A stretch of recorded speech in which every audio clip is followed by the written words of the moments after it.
എൻ്റെ കുടുംബത്തിൽ നടക്കുന്ന ഒരു കല്യാണത്തിന് ആദ്യമായിട്ടാണ് ഞാൻ ഒറ്റയ്ക്ക് വരുന്നത്. അപ്പൂപ്പന്മാരെല്ലാം ടീമായി നിരന്നിരിപ്പുണ്ട്.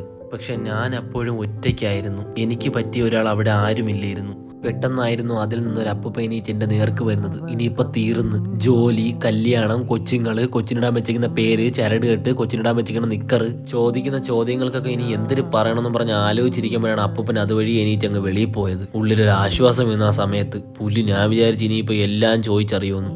ഒരു വിധത്തിലാണ് ബന്ധുക്കളുടെ ചോദ്യങ്ങളിൽ നിന്ന് ഞാൻ ഓടി രക്ഷപ്പെട്ടൊരു മൂലയിൽ ചെന്ന് വിളിച്ചിരുന്നത്. കുടുംബത്തിന് പുറത്തുള്ളൊരു കല്യാണമായിരുന്നെങ്കിൽ കൂട്ടുകാരന്മാരെങ്കിലും കാണുമായിരുന്നു. ഇതിപ്പോ ഞാൻ ഒറ്റയ്ക്കാണല്ലോ. അതെന്റെ കസിൻ ഗോകുലല്ലേ? അവനും എന്നെ പോലെ അലഞ്ഞു തിരിഞ്ഞ് നടക്കുമായിരുന്നു, പാവം. ഇപ്പോഴാണ് എനിക്കൊരു കാര്യം മനസ്സിലായത്. എല്ലാവരുടെയും ഫാമിലി കാണും ഇതേപോലൊരു കസിൻ ബ്രദർ. എൻ്റെ ഫാമിലിയിലെ എൻ്റെ കസിൻ ബ്രദർ ഇവനാണ്, ഗോകുൽ. എൻ്റെ കസിൻ ബ്രദർ എന്നെ പോലെയല്ല. ഇവനൊരു പ്രത്യേകതയുണ്ട്. എൻ്റെ കുടുംബത്തിലെ എല്ലാ അംഗങ്ങളെയും ഇവനറിയാം. ഇവനെ അവർക്കും അറിയാം. പക്ഷെ എനിക്ക് എല്ലാവരെയൊന്നും അറിയില്ല. വളരെ കുറച്ചുപേരെ അറിയാവുള്ളൂ. നമ്മുടെ കുടുംബത്തിൽ നിർത്താതെ ജിമ്മിൽ പോകുന്ന ഒരു അണ്ണനാണ് സൂരജണ്ണൻ. ഇങ്ങനൊരു അണ്ണനെ ഞാൻ കുടുംബത്തിൽ ഇടയ്ക്കിടയ്ക്ക് കണ്ടിട്ടുണ്ടെങ്കിലും സംസാരിച്ചിട്ടില്ല. പക്ഷേ ആ അണ്ണനെ എനിക്ക് പരിചയപ്പെടുത്തുന്നു ഗോകുൽ. ഇവനെ പോലൊരു കസിൻ ബ്രദറിനെ കിട്ടണമെങ്കിൽ ഞാൻ എന്തുമാത്രം ഭാഗ്യം ചെയ്യണം.